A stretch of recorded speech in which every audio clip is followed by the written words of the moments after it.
ఇంపాక్ట్‌లో ఉన్న ప్రతి ఒక్కరికి పేరు పేరు చొప్పున నా ధన్యవాదాలు తెలియజేస్తున్నాను. ఈరోజు మై టాపిక్ వచ్చి ah, changing in mindset of parents. మాతృదేవో భవ, పితృదేవో భవ, ఆచార్య దేవో భవ అన్నారు. అయితే ఈ సూక్తి ఇప్పుడు ఈ జనరేషన్‌లో ఎంతమంది పాటిస్తున్నారు? 25% మాత్రమే రెస్పెక్ట్ ఇస్తున్నారు. మిగతా 75% ఏం చేస్తున్నారంటే పేరెంట్స్ పిల్లల్ని ఒక మాట అంటా కూడా లేదు. అలాగే స్కూల్‌లో టీచర్స్‌తో ఒక మాట అన్నా కూడా పడట్లేదు. ఏమన్నా పేరెంట్స్ ఏమన్నా అంటే బయటికి వెళ్ళిపోవడం, స్కూల్‌లో టీచర్ ఏమన్నా అంటే గనక స్కూలే మానేసి వెళ్ళిపోవడం. అంతేకాదు స్టూడెంట్స్ కన్నా ముందు పేరెంట్సే వచ్చి మాకు ఇంత చాలా గారంగా పెంచుకుంటున్నాం. మా పిల్లల్ని ఎప్పుడు మేము కొట్టలేదు, తిట్టలేదు. కానీ మీరేంటండి మా పిల్లల్ని తిట్టారని చెప్పేసి వీళ్ళే వెళ్తున్నారు, వెళ్లి అడుగుతున్నారు. ఈ రకంగా ఉంటే వాళ్ళకి ఎక్కడ డిసిప్లిన్ వస్తదండి? ఎక్కడ వాళ్ళకి స్టడీ అనేది వాళ్ళు ఎలాగా ఇంప్రూవ్ అవ్వగలుగుతారు? కాబట్టి ఇక్కడ ఏంటంటే స్టూడెంట్స్ కన్నా మెయిన్ ఏంటంటే పేరెంట్స్‌లోనే చేంజెస్ రావాలి. పేరెంట్స్‌లో తప్పకుండా మార్పనేది రావాలి.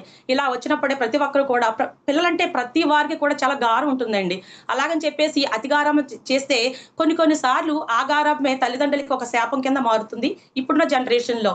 అంటే పిల్లలకి చిన్నప్పటి నుంచి కూడా కష్టం అంటే ఏంటో తెలియాలి. మోరల్ వాల్యూస్ అంటే ఏంటో తెలియాలి. మహాభారతం, రామాయణం, భాగవతం ఇవన్నీ కూడా వాళ్ళు స్టడీ చేసి అందులో ఉన్న నీతి గురించి పిల్లలకి ఎక్స్‌ప్లెయిన్ చేసినట్లయితే గనక చిన్నప్పటి నుంచి కూడా వాళ్ళ మోరల్ వాల్యూస్‌తో పెరిగినట్లయితే గనక వీళ్ళు చాలా రెస్పెక్ట్‌గా ఉంటారు. ఇప్పుడు పెద్దలంటే గౌరవం లేదు. గురువులంటే అసలు భక్తి అనేది లేదు. తల్లిదండ్రులంటే అసలు లేనే లేదు. ఈ రకంగా ఉందండి సిట్యుయేషను. అంటే ఇక్కడ రీసెంట్‌గా చూడండి 10థ్ క్లాస్ రిజల్ట్ వచ్చాయి.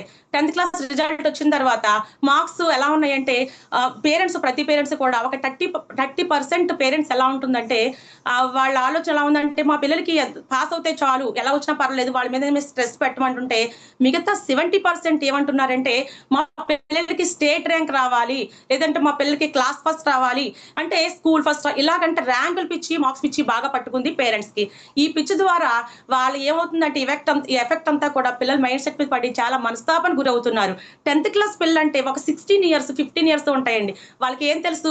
వీళ్ళు పదే ఆ ఎదురింటి అమ్మాయికి ఇంతొచ్చింది, పక్కింటి అబ్బాయికి ఇన్నొచ్చింది. నీకెందుకు రాలేదు? మీ ముగ్గురు కూడా ఒకటే స్కూల్‌లో చదువుకుంటున్నారు కదా! మరి ఈక్వల్ గానే ఫీజు ఉంటుంది అని చెప్పేసి స్కూల్‌కెళ్ళి టీచర్స్‌ని కూడా అడగడం కూడా జరుగుతుంది. ఇక్కడ టీచర్స్ తప్పా అండి? టీచర్స్ అసలు తప్పులేదు. ఎందుకంటే ప్రతి ఒక్కరు కూడా టీచర్ మీద గెంటేస్తారు. ఆ లోపం ఎక్కడుంది? వాళ్ళ మీద ఉంది. అలాగే వాళ్ళ పేరెంట్స్ మీద ఉంది. టీచర్స్ అందరికి ఈక్వల్ గానే లెసన్ చెప్తారు. వాళ్ళ తప్పెక్కడుందండి? ప్రతి వాళ్ళు కూడా టీచర్ వాళ్ళ సబ్జెక్ట్ గురించి వాళ్ళు ఎక్స్‌ప్లెయిన్ చేస్తూ వాళ్ళ పర్సెంటేజ్ కోసం వాళ్ళు పాటుపడుతూ ఉంటారు. వాళ్ళ పర్సెంటేజ్ ఆ టీచర్ ఆ సబ్జెక్ట్ తెచ్చుకోలేదంటే అక్కడ టీచర్‌గా వాళ్ళు ఫెయిల్ అయినట్టే. కాబట్టి టీచర్ అనే వాళ్ళు ప్రతి ఒక్కళ్ళు కూడా కష్టపడతారు. ఇక్కడ టీచర్ లోపం ఏమీ లేదు. ఇక్కడ పర్టిక్యులర్ చెప్పాలంటే పేరెంట్స్ లోపమే.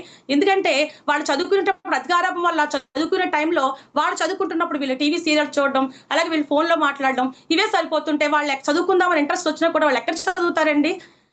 అదే వాళ్ళకి వినపడుతూ ఉంటుంది. ఇంట్రెస్ట్ పోతుంది. వాళ్ళు వచ్చి జాయిన్ అవుతున్నారు. ఈరోజు మార్క్స్ తక్కువొచ్చినాయని చెప్పేసి లక్షలు ఫీజు కడుతున్నాము. మా అబ్బాయికి ర్యాంక్ ఎందుకు రాలేదని చెప్పేసి స్కూల్‌లో అరవడము, పిల్లల్ని తిట్టడం అనేది దేనికి నాకు అర్థం కావట్లేదు. ఒక్కటి అర్థం చేసుకోండి.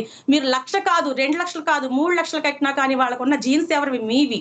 అంటే అక్కడ మీ జనరేషన్‌లో మీ 10థ్ క్లాస్ సర్టిఫికేట్ చూసుకోండి. అక్కడ మీకు 300 మార్క్స్ వస్తే ఈ జనరేషన్‌లో వీళ్ళకి 500 మార్క్స్ వచ్చినాయి. అంటే ఇక్కడ జీన్స్ ప్రభావం వల్ల ఒక ఎత్తయితే గనక చిన్నప్పటి నుంచి కూడా మీరు మోరల్ వాల్యూస్‌తో లేకుండా అంటే మీ యాటిట్యూడ్ గాని, మీ బిహేవియర్ కానీ, పేరెంట్స్ బిహేవియర్ కానీ, యాటిట్యూడ్ గాని ఎలా ఉంటుందో ఆ రకంగానే కూడా పిల్లలు తయారవుతూ వస్తారు. 100%లోని 80% కంపల్సరీ పేరెంట్స్‌దే లోపమండి. ఒక 20% ఫ్రెండ్స్‌తో అక్కడ తిరిగి వాళ్ళు చెడిపోయినప్పుడు కూడా 80% పేరెంట్స్‌దే లోపం. అయితే ఇక్కడ చూడండి ఎలుగుతోలు తెచ్చి ఏడాది ఉతికినా నలుపు నలుపే గాని తెలుపు అవునా? అలాగే కొయ్య బొమ్మను తెచ్చి దాన్ని కొట్టినా, తిట్టినా ఒక పలుకైనా మాట్లాడగలనా విశ్వదాభిరామ వినురవేమ అన్నారు. అంటే పేరెంట్స్‌ని జీన్స్‌ని బట్టే వస్తాయి. వాళ్ళ స్టామినా లాస్ట్ అంతే 30 ఉంది. సెకండ్స్ అండి. వాళ్ళ వాళ్ళ స్ట్రెంత్ అంతే ఉంది. వాళ్ళ స్టామినా అంతే ఉంది. My request to all parents పిల్లల్ని పదే కదా మీరు ఇసికిచ్చి వాళ్ళని హర్ట్ చేస్తే వాళ్ళ మనస్తాపానికి గురయ్యి ఏదైనా మన ఇంట్లో నుంచి కూడా వెళ్ళిపోతుంటే జీవితాంతం మనం దుఃఖించే ఇది ఉంటుంది. కాబట్టి దయచేసి వాళ్ళు ఎవరొద్దు. At the same time my request all childrens చూడండి పేరెంట్స్ తిట్టారని కూడా మీరు క్షణం ఆవేశంలో మీరు వెళ్ళిపోతే వాళ్ళ బాధ మిగులుతుంది. కాబట్టి వాళ్ళ కోపం వెనకాల బాధ వెనకాల మీ మీద ఉన్న ప్రేమను అర్థం చేసుకోండి. ఎవరికీ పనికిరాని ఎవరికీ పనికిరాని ఒక తుప్పలాగా అంటే బ్రహ్మచోడు తుప్పలాగా ఉండిపోతారో, లేకపోతే అందరికి నిత్యం పనికొచ్చేలాగా ఒక కరివేపాకు చెట్టులాగా టైమ్ అప్ అండి. ఎదుగుతారో choice. Thank you giving for this opportunity sir. జై హింద్, జై భారత్.